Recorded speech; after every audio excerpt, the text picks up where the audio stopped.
way and change that. I know it's a little scary because you think, well, what do you mean know nothing, do nothing? That's right. Because there's only one of everything. And that oneness is if you know nothing, you simultaneously know everything because you're an infinite being. And being attached to that infinite being who you really are, you never have to worry about anything anymore.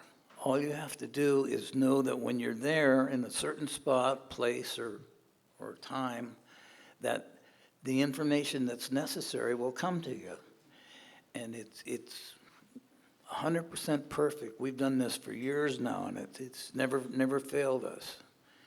And can you say something? Okay. I'm going to have to tell your story if you're not going to Okay, tell go it. ahead. I've heard it so many times, but Okay. it's your story. You need to tell it. Well, Okay, so you went to the understanding meeting. yeah, and they told me that this Otis Carr was having trouble, and he withdrew from. He did build a,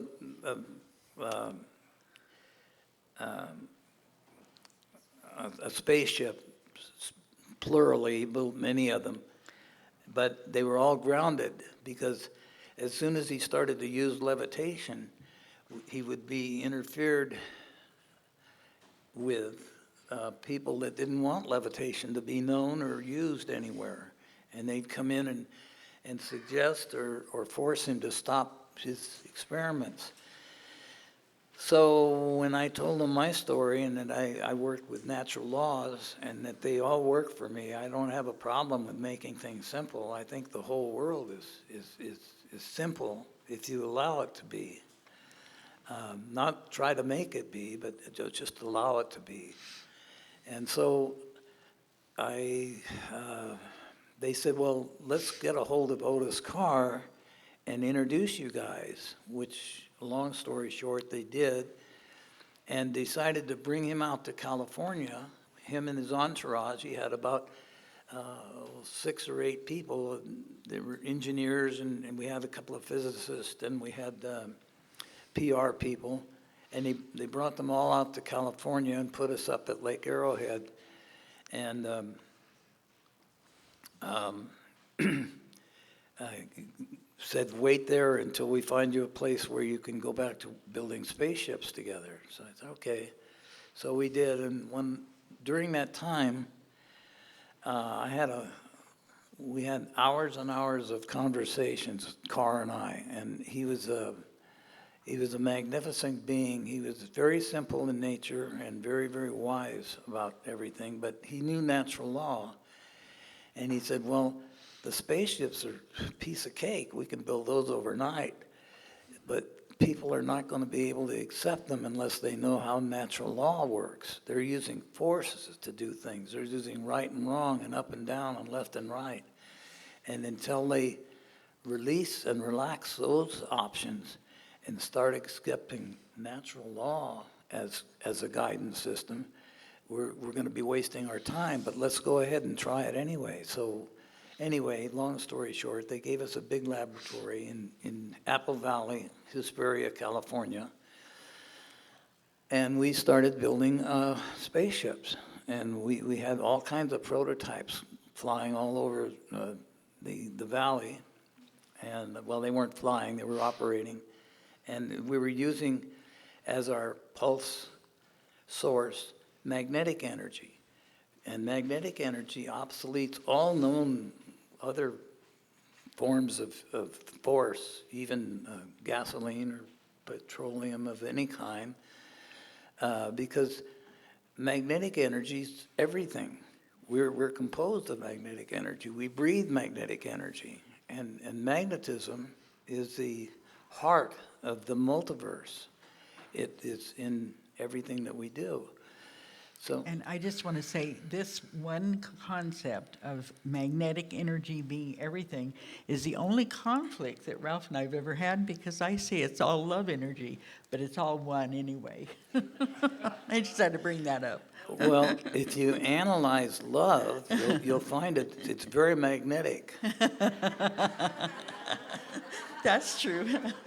It's one and the same. There's always, away from the duality, it's all one. And magnetism is love energy. It's just defined differently by different people. So so we started building these craft. We got to a point where we could, we were working out of our pockets for the most part. We did have people supporting some of the things that we did. But we got to a point where our prototypes were perfected. We had little craft that could operate on magnetic energy forever. You never run out of fuel because everything is magnetic. In the multiverse, you never run out of magnetism. So we were ready for a manufacture. And our PR man at the time was a guy by the name of Major Wayne Aho. He was with Project Blue Book, and he was an intelligence officer working with the government that wanted to hide everything about UFOs and about anything to do with resonant frequencies or such. Well, he called General Motors and said, we have some people that'd like to talk to you about getting just not obsoleting the car, but adding to, that's build up from the car to getting things off the ground.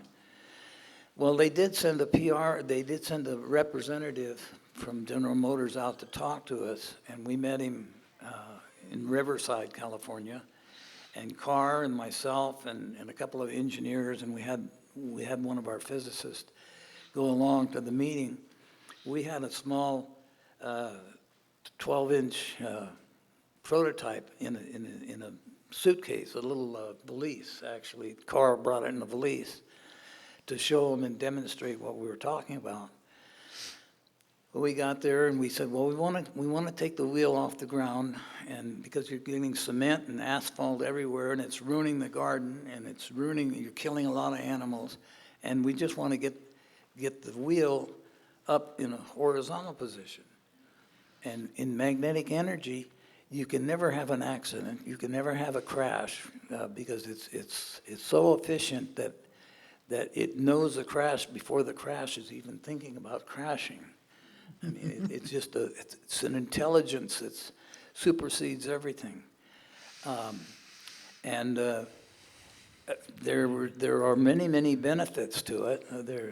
Weapons are absolutely obsolete in a magnetic field. You can't use weapons in a magnetic field. And he said, well, what are you talking about?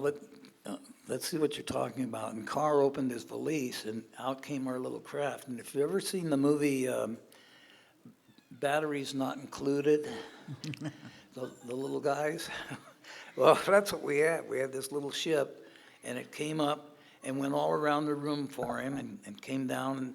And so they said, wait a minute. They thought we were remotely controlling them. This was the days before cell phones, before remotes and everything else, but they had to take off our jackets, and they wanted to scan us for some kind of devices that we were using. We said, no, we're using our minds. And they said, what are you talking about? And we said, well, collectively, we use our minds. That's what everyone does, but they don't realize it anymore, and they've forgotten, so they go to a synthetic way of life instead of an authentic way of life.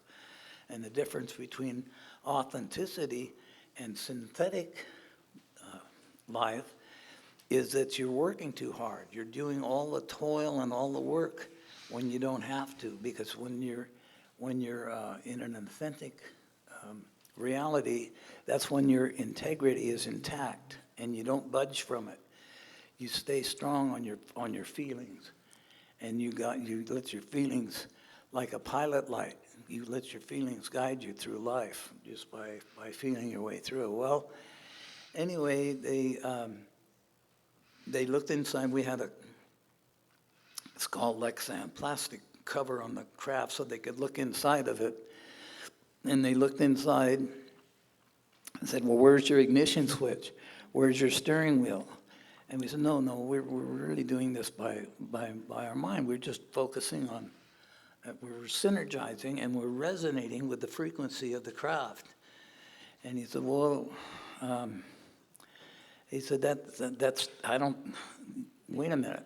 You're going to use magnetic energy. You're going to obsolete. We've got hundreds of thousands of people on our payroll. And if we allow you guys to come into the picture, you're going to obsolete the money system, because if you don't need money if you're using magnetic energy and so forth. And he said, no, it doesn't have to be an overnight thing. It can be a gradual thing. If you'll start accepting the principles of nature and incorporate them in your vehicles, then slowly we'll have both. You can still keep your Maseratis or your Corvettes or whatever you want, but we'll also have little spaceships and scouts that we can move around in and go beyond. Well, he said, Mr. Carr, this is not something that General Motors will be interested in, because there's tell you the truth, there's no money in it. So we're going to have to ask you guys to leave. And if you attempt to put these things up, we'll find ways of shooting you down. We don't want this technology available for people, because there's no money to be made. You put them up and we'll shoot them down. Yeah. And the way Carr, just before we left, Carr explained to him, sir, you have people working for a living. They get up in the morning, they work from 8 to 5 or whatever every day. They get home, they're so tired to think they have to get to bed, so they have to get up in the morning and go back to work. It's like a squirrel cage existence. And if you gave those people a chance to be who they really are, that they are all creative beings that live inside of us. We are creative beings, and we want to create better ways for everything on every level that we can. You'd have magnificent architects, magnificent artists, beyond your dreams. You'd have, and you would have what would equate to a bartering system that wouldn't quit, because you wouldn't need money to exchange things. You just find what your interests are and what somebody else's interests are, and you can exchange them and so forth. Well, anyway, he wasn't interested, and we knew our club cover had been blown, so we went back to the lab, back to our facility. And go ahead, honey. What were you going to say? No, no. Well, and Carr said, well, our cover's been blown now, because they're gonna know what we're doing, and they're gonna come out and try and shut us down again. So Carr said, well, we've got a 45-foot craft that's operational. We've ran through all the tests and everything with it, and it was fully operational. It's just a magnetic vehicle, and it runs on magnetic energy. And magnetic energy is produced when you're interfacing with the third dimension. It's called resonance. You're resonating with the same thing, and it's creating a magnetic field of vortices, one going one way and one going another way. So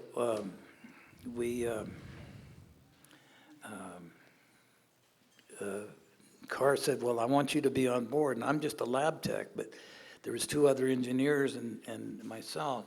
He said, I want you to be on board when we do this. But before we got on board, he said, I have to brief you guys, all of you. Your brain is not going to believe what you're going to do, because you're going to go downrange 10 miles and back. And your brain said that's impossible, or it's impossible without we realize it's impossible.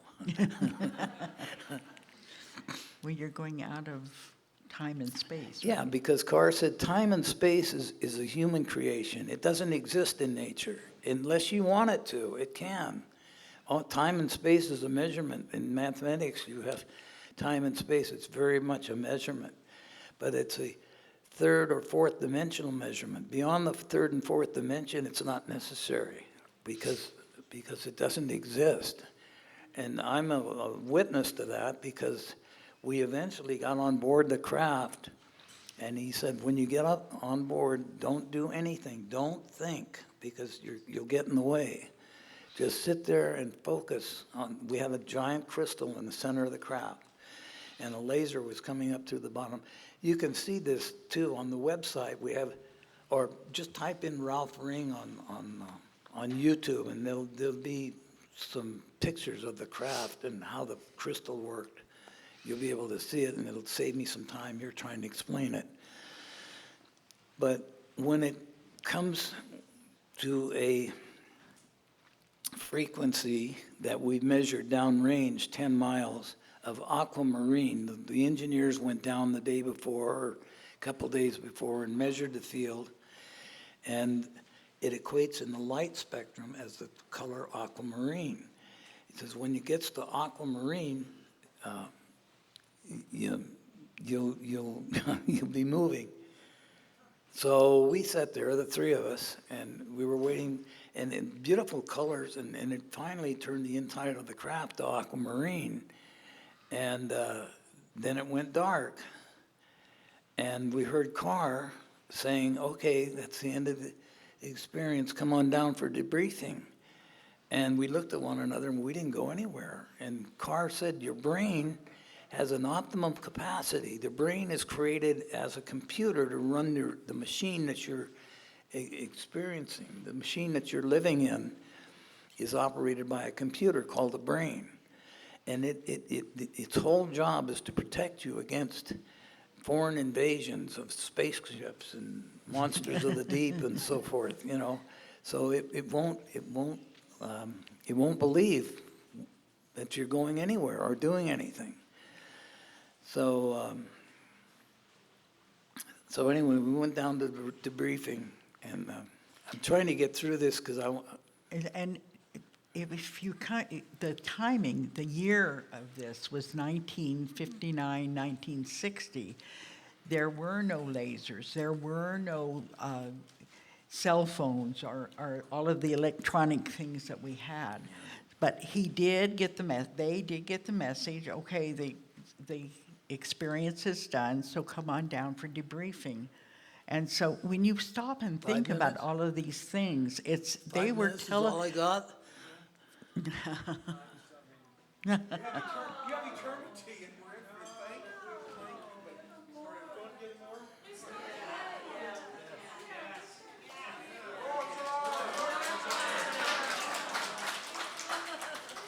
I haven't even begun my story yet. Okay, I mean, I don't really have the, Rob is really in charge of the time, but I'm going to say he's not in here. We'll say to you 11:15 then. Okay. Okay? Okay. You've got 20 more minutes. What?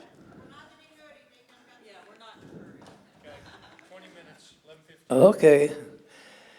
Well, okay, so anyway, we went down for debriefing, and we said, well, it didn't work, did it? And he said, well, what makes you think so? Well, we didn't go anywhere. And I know I was sitting in my chair. I knew my body was intact, and I didn't go anywhere. It said, you did, but your body didn't. And I said, well, what are you talking about? And he said, well, I told you, the brain has a capacity, an optimum capacity of protecting itself.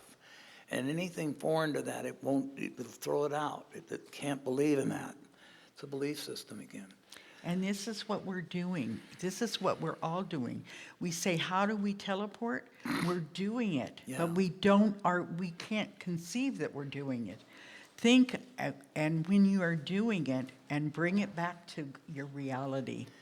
Go ahead, I'm sorry. That's what I started to say a little while ago. I'll get to it, but I better get to it now. There's no more learning to be made. There's only realizing, and realizing the difference between seeing with these little cameras here and your realize is your heart and your mind, not your brain, but It's your mind. Your mind is the infinite mind that is everywhere. It's divine in nature. And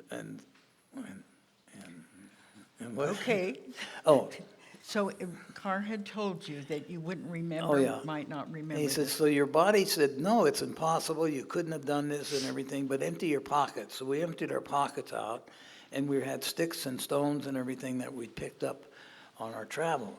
He says, that's simple. You went outside of the thing called time and space, not the reality of time and space, because it doesn't exist unless you think it exists.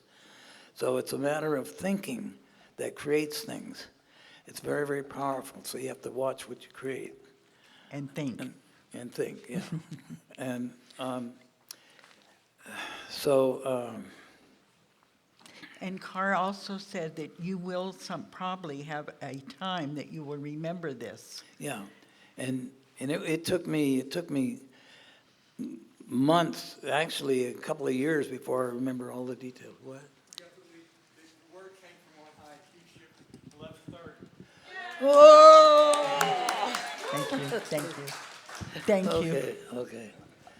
All right, well, so teleporting is nothing but going beyond what we call time and space. And we do that in meditation. When we go into meditation, into deep meditation, we are going beyond time and space. It no longer exists unless we think about it or have a clock there to remind us, because it's not necessary. So you can suspend your time in meditation for hours without realizing it and come out of it in just minutes. It seems like hours because the time beyond time and space is infinite.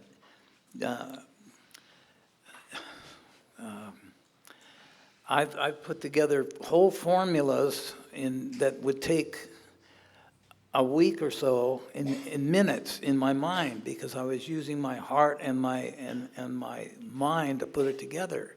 This is how Tesla worked. He put everything together before he brought it out. Because it's so much faster and more efficient. You're using your mind to see things and how they work and how they operate with each other, and everything is in resonant frequency. As long as you understand resonance, all you have to do is resonate at that frequency in order to change it. We do this with a crystal ball. You put it in front of a microphone and turn it up loud enough, it'll break the crystal, because you've reached the resonant frequency of that crystal and it breaks.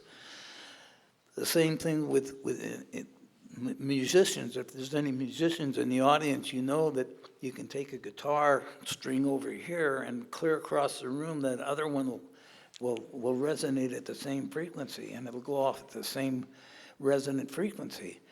That's how you move things beyond time and space. You don't have to take this guitar and take it over there and make it move, because you're absolutely sending a frequency to the other guitar because it's on the same wavelength. So anyway, that brings us to the place that I want to get to. And that's using your consciousness, using who you really are. We're all perfect beings. Don't accept anything less of yourself than perfect. And the way Marcia and I equate this, to explain it to people, is appreciation. Appreciating everything for what it is. And we've gone into some bizarre and some unusual and very dangerous situations, and we don't look at it that way. We appreciate because we compare it to where we're living in our state of consciousness in paradise. We live a very, very peaceful existence, and everything comes to us. We don't have to worry about anything. And I wanted to just say, take the word appreciate, and mostly we think about it appreciating our property value, okay? And it keeps going up and up and up. And if we appreciate, I know we use gratitude too, and that's so important, but if we appreciate things, we are appreciating, we're growing into more and more gratitude or awareness of greatness, of giftness to us. Because everything that ever has or ever will be is already here now. It's already been given to us. And once we accept that gift, and all of us have heard this for eons, but when you really accept that gift, that all has been given, then we live that way. That's- It's a matter of perception. It's the way you perceive life. If you perceive it as being anything but good, that's your choice. But you might as well perceive everything as being good. And you say, well, wait a minute, what about wars? What about killing? What about murdering? No, everybody has signed a contract with themselves for their time in classroom 101, planet Earth, good and bad, right and wrong, up and down, the physical existence. And everyone has a place. The predators, we think of eagles and, oh, they're beautiful birds, but they're predators. And they prey on things. They eat mice, they eat other birds. But that's their nature. And in nature, when you have to look at it metaphorically in frames of reference, in the third dimension, we see a tragic act occurring, and we get emotional, and we get stuck in that emotion. Oh, well, that poor birdie was doing nothing, and that eagle came down and ate him. And that's very emotional. But when you look at it differently, just alter your way of looking at it, that's the way of nature. And we are eternal beings. We are not cradle to the grave beings. We are eternal. We have always been here. We always will be here, and we're here now. And the way we move forward is accepting who we are.